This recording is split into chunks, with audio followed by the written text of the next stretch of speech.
¿Qué tal chicos? ¿Qué tal chicas? Futboleras, futboleros. Bienvenidos al primer programa de Footcast. Yo soy Iker Silvosa y doy la bienvenida a Óscar Llena Buenas tardes. y a Pablo Rodríguez. Buenas, bienvenidos a todos.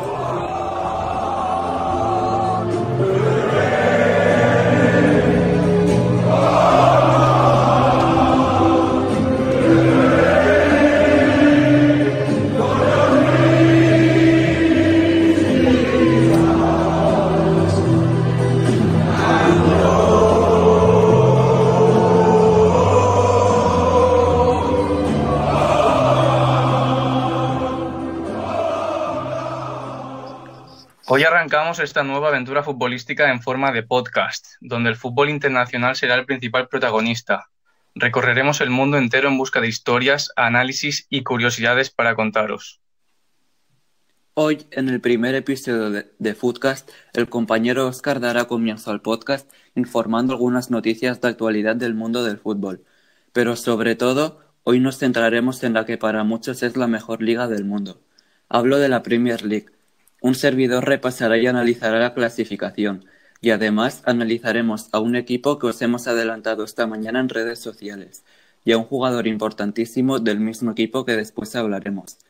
Proseguiremos con una sección de preguntas y respuestas sobre la A-League, la liga australiana, y finalmente Óscar recomendará una serie o un libro relacionado con el fútbol e Iker os deleitará con un menú de los partidos del fin de semana. Así es, y nos podéis escuchar todos los viernes a partir de las 8 en nuestros canales de Spotify, YouTube y iVoox. También os recordamos que nos podéis seguir en nuestras redes sociales, en Instagram @de Footcast y en Twitter @de Footcast con un guión al final.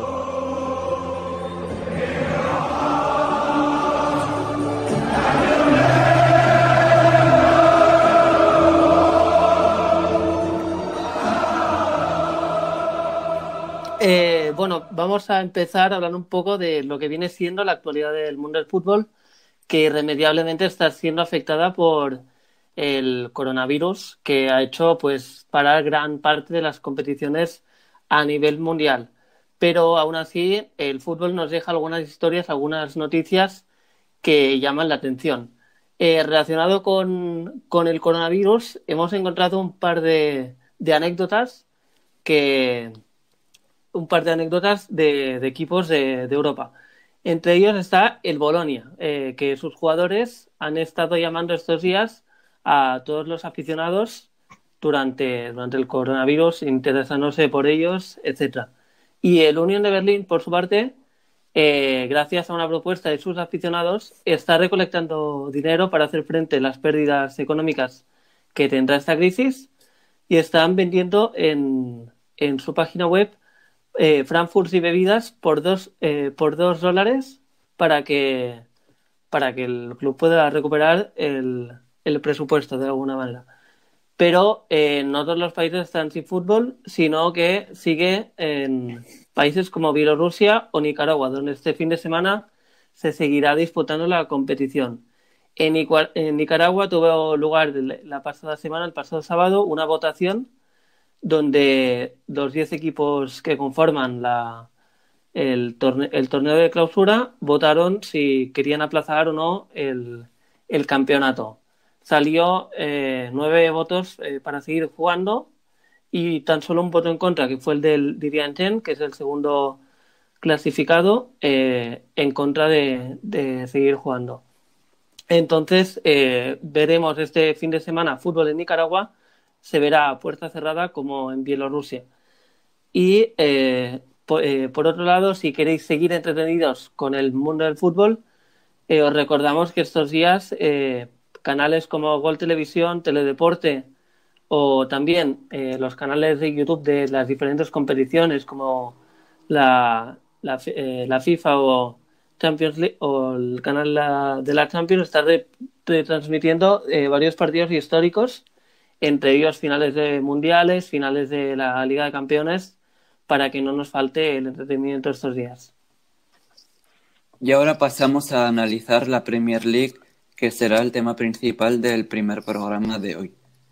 que obviamente también está suspendida desde el pasado 13 de marzo por la emergencia sanitaria que todos estamos sufriendo, y según The Telegraph, puede que se reanude el 1 de junio.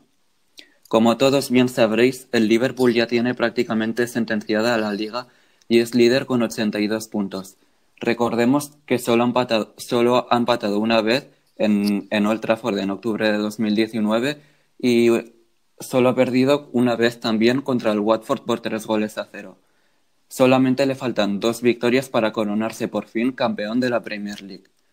25 puntos le distancian del segundo clasificado, el Manchester City, que ha perdido ya 7 partidos esta temporada. Completando los puestos de Champions tenemos al Leicester City, que después será analizado en profundidad, y al Chelsea de Frank Lampard.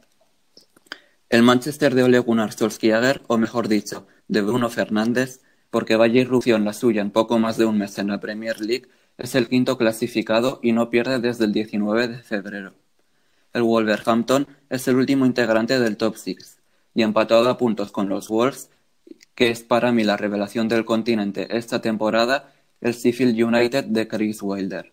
Y ahora os pregunto a vosotros, ¿qué equipos creéis que entrarán en Champions y en Europa League?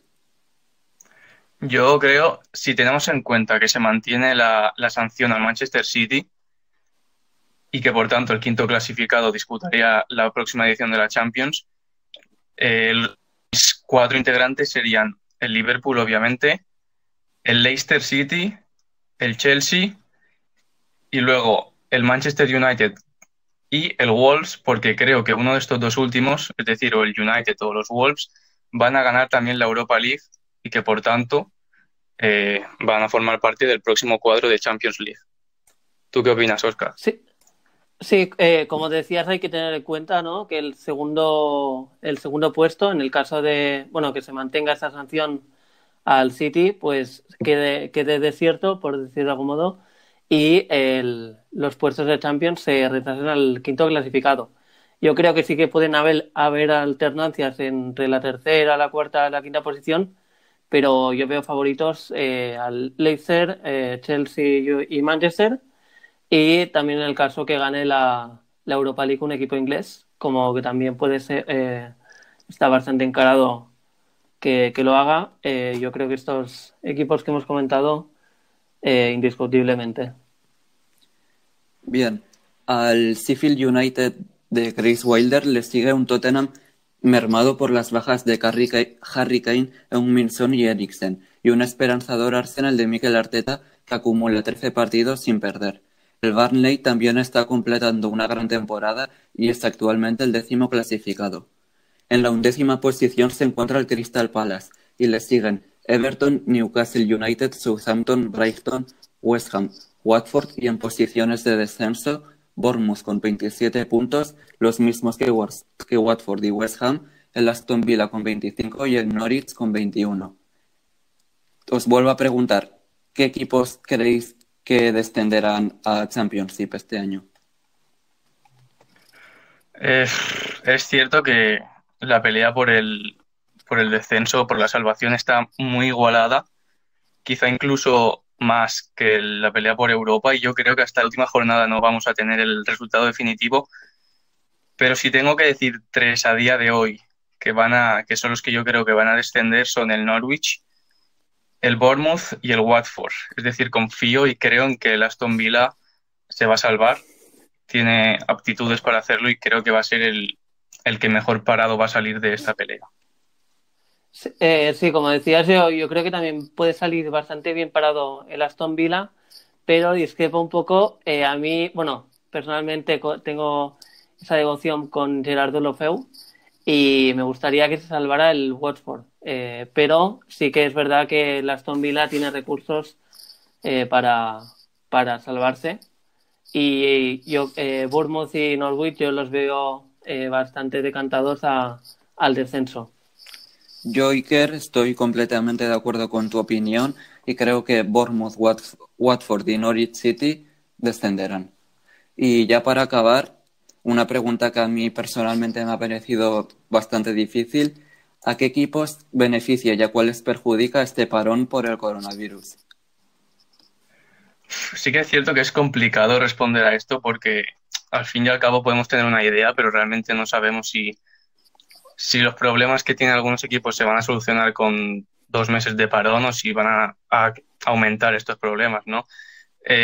Yo creo que los que mejor parados van a salir van a ser Liverpool y Leicester, porque estaban ambos, luego hablaremos del Leicester, pero los dos equipos estaban sumergidos en una dinámica un poco negativa. Y también creo que puede beneficiar a Tottenham en su pelea por entrar en Europa por el tema de las lesiones. Creo que puede perjudicar a equipos que estaban antes del parón en una dinámica ascendente y muy positiva como Chelsea, Manchester, como comentabas tú antes, Wolves y Arsenal, y también por el Sheffield, porque si estos equipos que comento, como Tottenham, se recuperan, pues va a tener más complicado el sueño europeo. Sí, es esto. Yo creo que bueno, depende, o sea, no sabemos cómo se están ejercitando los jugadores tampoco. Bueno, sí que estamos viendo, bueno, que hacen ejercicio en casa, etcétera, pero no sabemos, pues, realmente cómo van a volver o cómo afectará realmente. Yo creo que veremos una competición más típica de pretemporada, porque se habrá parado el ritmo de competición realmente, y yo creo que puede perjudicar a equipos como el Sheffield o como bien decías, el Tottenham, etcétera. Y también en la zona baja también pueden salir reforzados, ¿no? De este parón, pues equipos como el Aston Villa, yo creo. ¿Tú qué opinas, Pablo? Yo creo que en general perjudica a todos los equipos, obviamente por la pérdida de ritmo competitivo, de rodaje y por la posible carga de partidos que les espera si todo se reanude. Pero si me tengo que quedar con algún equipo, me quedo con el Sheffield United, como habéis dicho, y con el Burnley, que es el 10º ahora mismo, llevaba una muy buena racha de partidos y solo estaba a 4 puntos de Europa, que es como la sorpresa ahora mismo.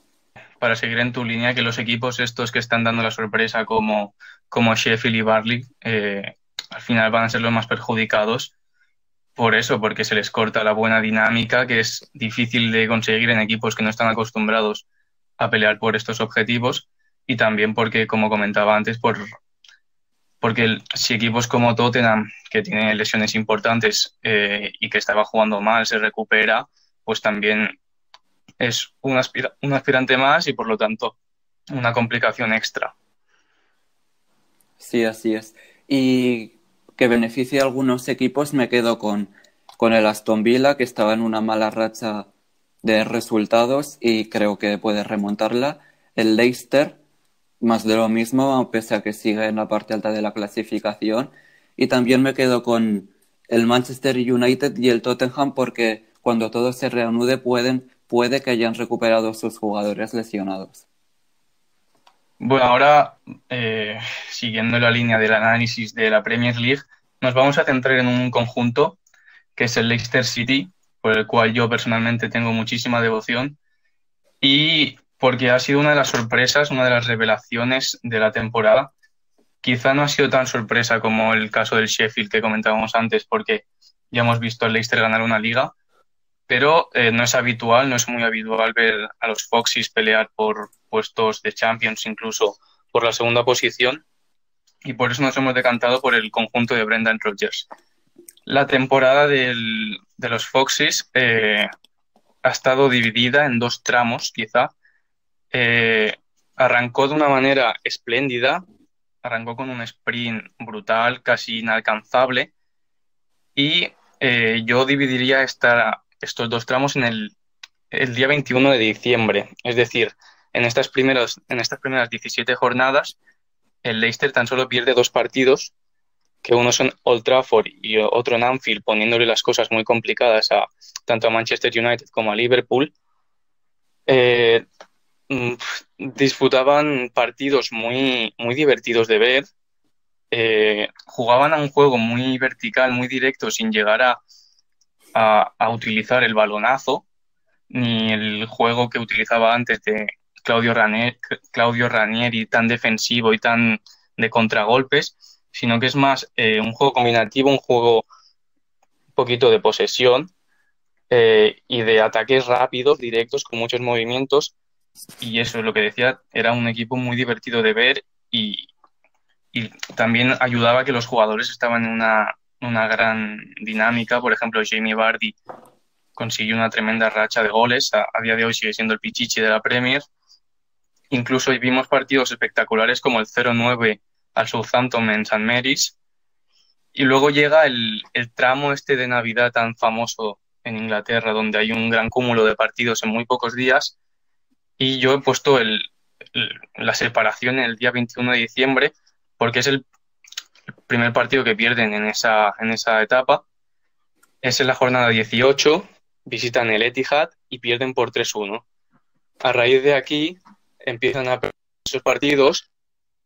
Por ejemplo, el siguiente que pierden es un 0-4 casa contra el Liverpool.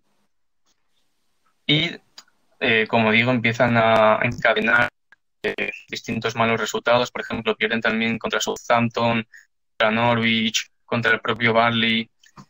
Y no tan solo por los resultados, sino también por el juego que muestran.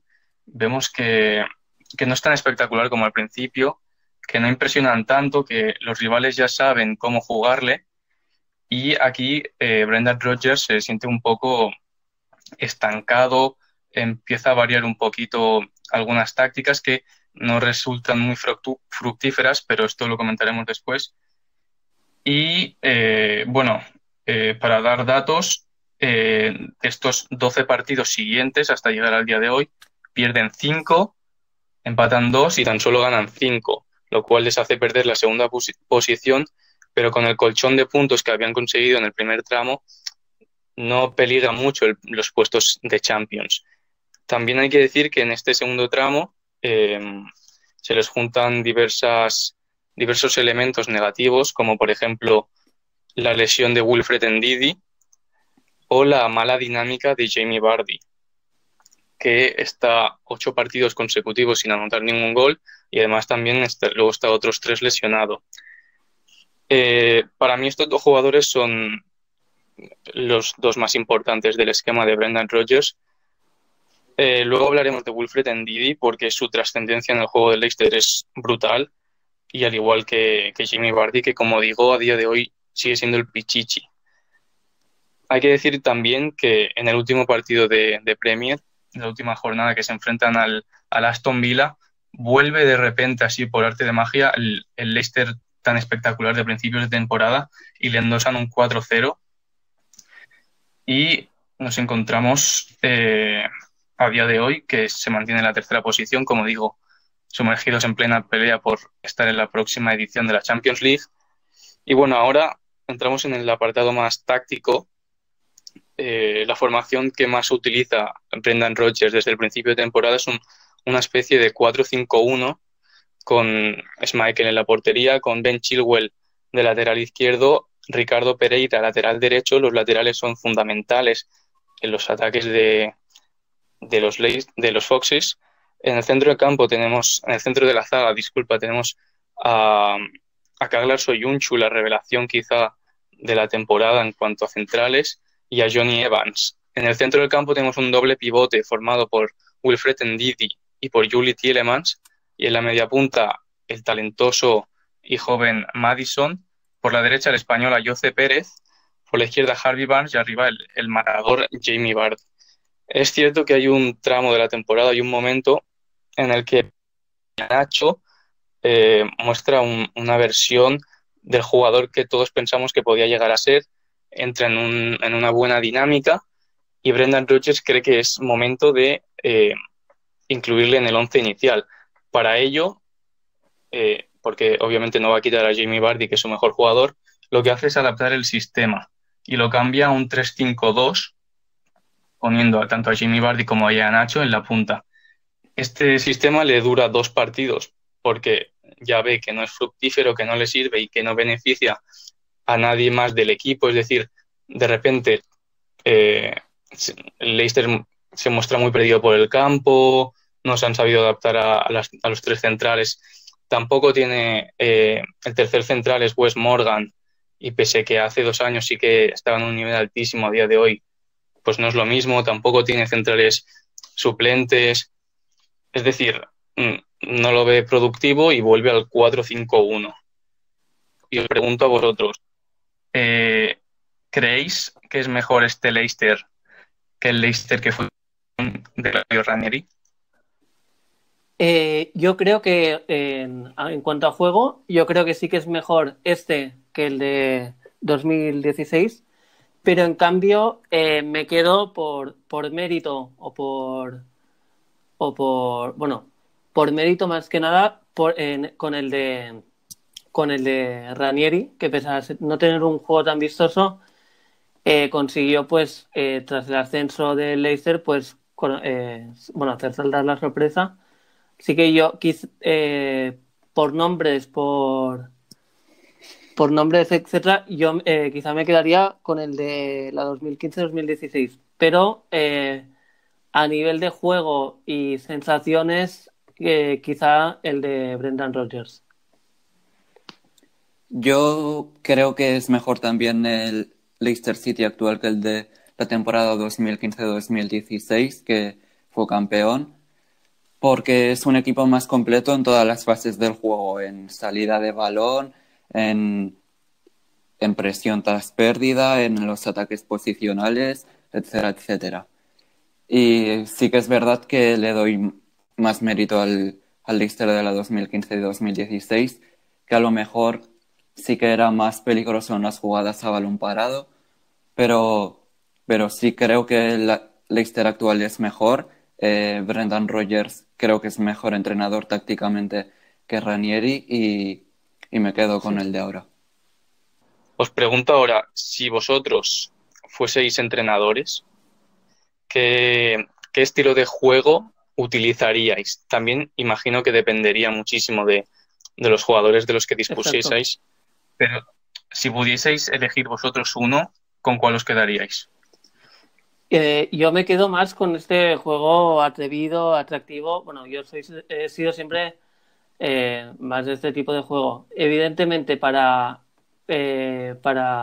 luchar en la Premier, sí que es verdad que últimamente, bueno, los equipos revelación, digamos, que hemos ido viendo, el Sheffield United, por ejemplo, también cumple con estas características, pues han apostado por este juego más vistoso, quizá más más atrevido. Pero quizá la fórmula de Rainier que utilizó Ranieri hace 3-4 temporadas, yo creo que puede funcionar más. Esto depende de los jugadores, básicamente. Yo pienso igual, yo creo que también esto, como has dicho, depende sobre todo de los jugadores que tengas en la plantilla. Y personalmente también apostaría por la posesión, aparte de porque es el estilo que más me gusta. Pienso que con la posesión del balón y jugando, no replegándose atrás y esperando el momento al salir al contraataque, pienso que no eres tan previsible y por lo tanto eres más efectivo, sobre todo contra los rivales directos de mitad tabla, ya sean Burnley, Brighton o Everton, por ejemplo. Hablábamos antes de la importancia de la trascendencia de dos jugadores en el Leicester, decía Jamie Vardy y Wilfred Ndidi, y este último, el nigeriano, es el protagonista de nuestra siguiente sección. Óscar, todo tuyo. Si hablamos del Leicester, como has dicho, tenemos que hablar de sus dos grandes figuras, como son Vardy y Ndidi. Y bueno, a Vardy yo creo que lo conocemos de sobras después de la temporada que hizo, de la primera temporada de este Leicester. Así que yo creo que nos tenemos que centrar en Ndidi. Quizá un perfil parecido al de Kanté, y de hecho se le fichó, ¿no?, para sustituir al francés, pero quizá un trabajo menos lúcido, más hace el trabajo más sucio, quizá no es tan estético como lo era Kanté, pero a la vez es fundamental para entender el juego de los de Brendan Rodgers. bueno, es el jugador de la Premier que más balones intercepta, así que en las tareas defensivas, sobre todo, pues está dando esta seguridad al equipo, bueno, está dando esta seguridad al equipo y también, bueno, sobre todo destacar del futbolista nigeriano su posicionamiento defensivo, ¿no? Para tapar las subidas de Chilwell o de los carrileros y sobre todo también, bueno, un jugador físico para comenzar el juego y lo que decíamos, quizás su trabajo no es tan vistoso como el que tenía Kanté, pero a la práctica pues el perfil sería el mismo, ¿no? Ese pivote defensivo. ¿Cómo lo veis vosotros? Yo lo he dicho antes, yo es que tengo una tremenda admiración por este jugador porque me parece muy completo. Como tú dices, hace el trabajo sucio, pero es que este trabajo sucio es esencial en la manera de jugar Sí, sí. del Leicester. De hecho, he visto un dato antes que me ha llamado mucho la atención y es que se ha perdido 6 partidos de Premier y de estos 6 el Leicester tan solo ha ganado uno. Es decir, Sí, sí. para que se vea la trascendencia del nigeriano en el esquema, pues eh, yo lo que digo, para mí es fundamental y creo que sin él, pues el Leicester no estaría donde está. Y también es muy de elogiar porque Kanté fue un jugadorazo, fue brutal y creo que era muy difícil encontrar un jugador que fuese capaz de hacer olvidar a N'Golo Kanté y yo creo que Wilfred Ndidi lo ha conseguido. ¿Cómo lo ves, Pablo? Sí, como antes mencionabais a Jamie Vardy, que es fundamental porque es el que marca casi todos los goles, y Ndidi es como el eje, ¿no?, del equipo. El mediocentro defensivo, que yo tengo una especial admiración sobre los jugadores de esta posición en todos los equipos, siempre que son fundamentales, claro. Y como comentaba Oscar, me gusta mucho también su posicionamiento defensivo, ¿no? Siempre cubriendo las subidas al ataque de los laterales, un rol muy parecido al que tenía sobre todo Fabinho esta temporada en el Liverpool antes de su lesión. Y eso además también es muy bueno técnicamente, un jugador fundamental en el esquema de Brendan Rodgers.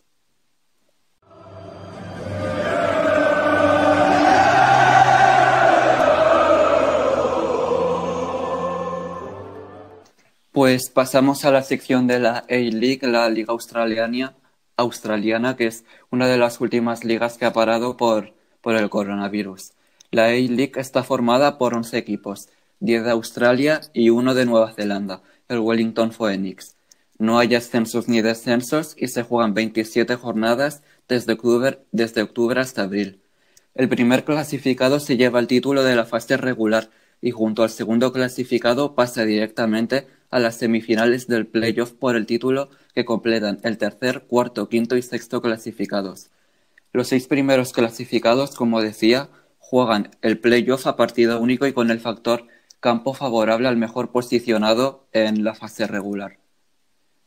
Y ahora paso a preguntarle a Iker unas preguntas actuales sobre la A-League. Dispara. Actualmente el Sydney Football Club es el líder de la A-League con 8 puntos y 3 partidos más que su perseguidor, el Melbourne City. ¿Es el Sydney el mejor equipo de la competición? ¿Le ves volviendo a ganar la liga? Sin duda y con muchísima diferencia es el mejor equipo de Australia. Es obvio que va a ganar la temporada regular, la regular season. Es, como digo, muy superior a sus perseguidores, pero no por ello podemos considerarle ya sí o sí el campeón final contando los playoffs, porque por ejemplo el año pasado vimos un caso parecido con Perth Glory, que dominó y lideró de principio a fin toda la temporada regular y luego terminó perdiendo en la final de los playoffs precisamente contra Sydney Football Club en los penaltis. Así que sí que es el mejor, pero también estamos viendo a muchos equipos, que luego comentaremos un poquito, que están mejorando. Por lo tanto, no demos ya a Sydney como campeón, porque sobre todo en Australia puede pasar de todo. Juan de Prados y Diego Castro en el Perth Glory y Markel Susaeta en el Melbourne City son los futbolistas españoles actualmente en la Liga Australiana. ¿Qué tal les va la temporada?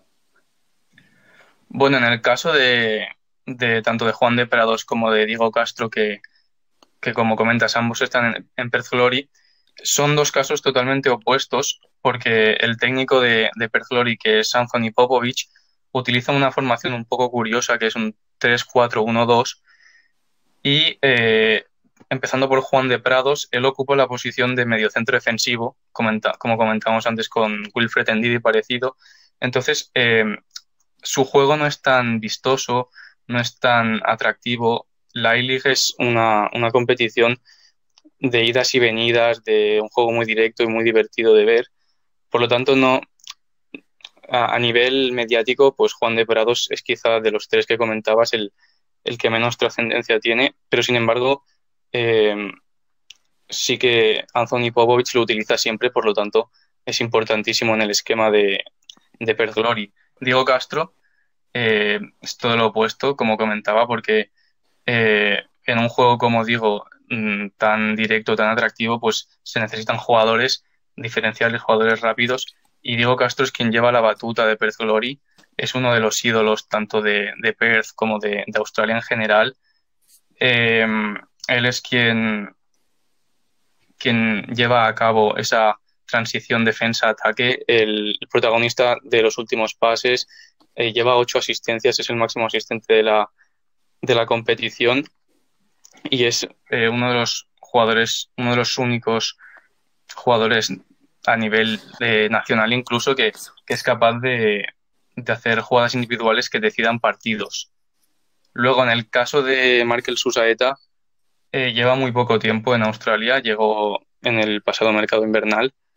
Eh, Cuando llegó se le pusieron unas expectativas muy, muy altas. El propio entrenador de Melbourne City, Eric Monbyers, dijo que él creía que podía ser el mejor jugador de la competición. Por lo tanto, como digo, se le pusieron muchísimas expectativas que no está cumpliendo, como es obvio, porque con tan poco tiempo pues, no se ha podido adaptar al juego de Australia, que es tan diferente al de aquí de España. Tampoco se pudo adaptar en su pasada aventura en Japón. Por lo tanto, no quiero decir que esté jugando mal porque mentiría. Es decir, ha cambiado muchísimo el juego de Melbourne City desde que llegó Susaeta. Es mucho más rápido, es parecido a Diego Castro, no es importante en el esquema, es importante sobre todo de 3/4 para adelante. Tampoco está siendo muy acertado de cara a puerta, pero sí en los últimos pases. ¿Qué equipos crees, Iker, como en la Premier League que se van a clasificar a Champions League y a Europa League? Pero en este caso, ¿qué equipos crees que se clasificarán al playoff por el título en la Liga Australiana? Como comentabas, hay dos equipos, el primero y el segundo, que van directos a las semifinales, por llamarlo de alguna manera, y creo que estos dos es obviamente el Sydney Football Club como primer clasificado, y como segundo creo que va a quedar el Melbourne City de Markel Susaeta por la dinámica positiva que estaba teniendo en los últimos encuentros. Luego, tercer, cuarto, quinto y sexto, creo que lo ocuparán Wellington Phoenix, el equipo de Nueva Zelanda que decías. Luego también Brisbane Roar, que está siendo la gran sorpresa, la revelación de la temporada. Perth Glory, el equipo de los dos españoles. Y también la pelea por el sexto y el último puesto de los playoffs está siendo lo más destacado, lo más igualado de todo. Hay 3 o 4 equipos peleando, pero yo creo que el que finalmente va a obtener ese sexto puesto va a ser el Western Sydney Wanderers.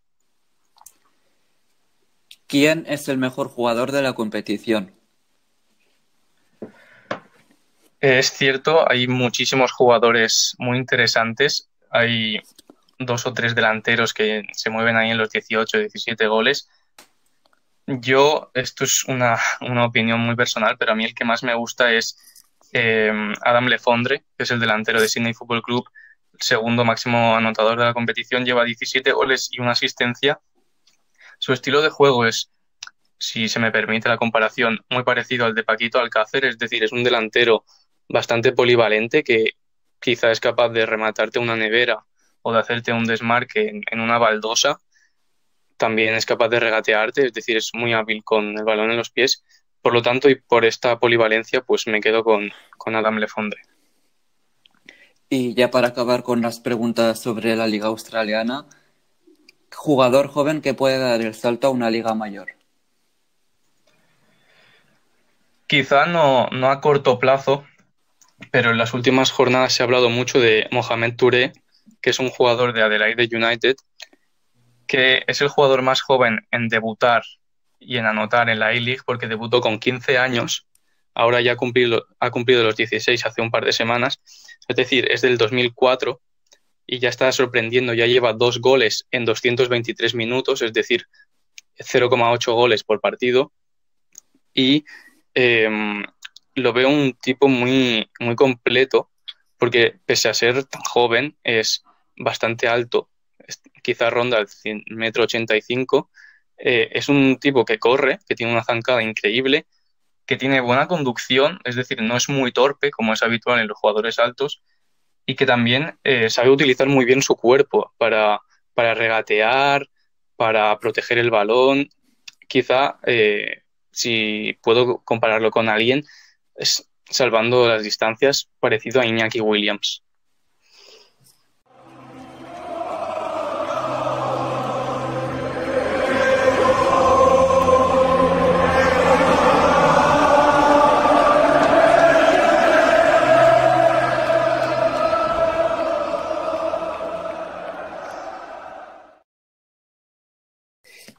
Para acabar, hablaremos, bueno, también un poco de cultura para estos días, sobre todo de confinamiento, de estar por casa.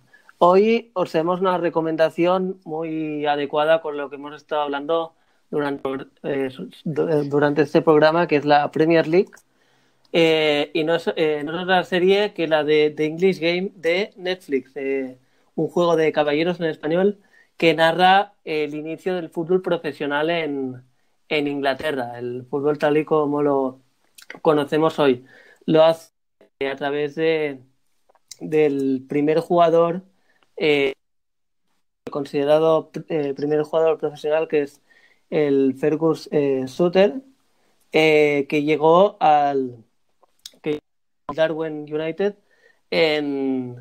procedente de la Liga Escocesa, y fue el primer jugador de Inglaterra en recibir un cambio de jugar al fútbol. Antes, bueno, la serie no es... son 6 capítulos que los podéis encontrar, bueno, en Netflix. No os vais a encontrar una serie ni mucho menos centrada estrictamente en lo futbolístico, sino tiene bastante contexto de la lucha y también un hilo amoroso, pero sí que nos resume bastante bien, pues, que el fútbol inglés antes era un pasatiempo, ¿no?, para la clase alta, para los caballeros de la época, y entre ellos, pues, el All Etonians, que es el otro equipo que protagoniza la serie. Y bueno, veremos un poco, pues, la escalada, ¿no?, hacia el fútbol profesional, también en el cambio de juego, de concepción de juego, por parte, pues, del fútbol inglés. Sí, además yo me la he visto, realmente me parece una serie muy chula, por lo que comentabas también de que no es solo futbolística, sino que también incorpora distintos elementos como el amor, la lucha de clases y todo eso. Y me parece muy curiosa porque está basada, entre comillas, en hechos reales, es decir, aparecen jugadores y cosas que pasaron realmente en esa época. Me parece muy llamativo cómo el fútbol, sobre todo en el caso del Darwin, es decir, del equipo de la baja cuna, ¿no?, de la ciudad de clase obrera, cómo el fútbol impacta en una sociedad, es decir, cómo es capaz de cambiar la vida, de alegrar la vida de unas personas que estaban cansadas de tanto trabajar, que estaban viviendo una situación muy difícil, y me parece muy curioso y muy llamativo cómo lo refleja la serie, y por eso pues yo lo recomiendo. Exacto. Y bueno, antes no lo hemos comentado, pero recordemos que el Darwin estaba formado por jugadores, bueno, por obreros de fábricas de algodón, y de ahí, ¿no? Pues con la llegada de Suter, pues se empieza pues esto a profesionalizar el fútbol de alguna manera. Además, también es curioso porque en el caso de Ole Tonians, del equipo de los ricos, empiezan ya a aparecer algunos casos de corrupción, por llamarlo de alguna manera, de cómo los ricos quieren aprovecharse de la situación para también ganar dinero. Y también lo que decía antes me parece llamativo porque refleja realmente cómo funcionaba la sociedad a finales del siglo XIX e incluso cómo puede funcionar ahora, salvando las distancias y las diferencias. Exacto. Y justo con lo que decías ahora, hay un momento en el primer capítulo que dice el futbolista de Old Etonians, estas son nuestras reglas, ¿no? Y es esto, pero un poco pues como el fútbol pasa a ser las reglas, digamos, de los ricos, también pues se involucra a la clase obrera.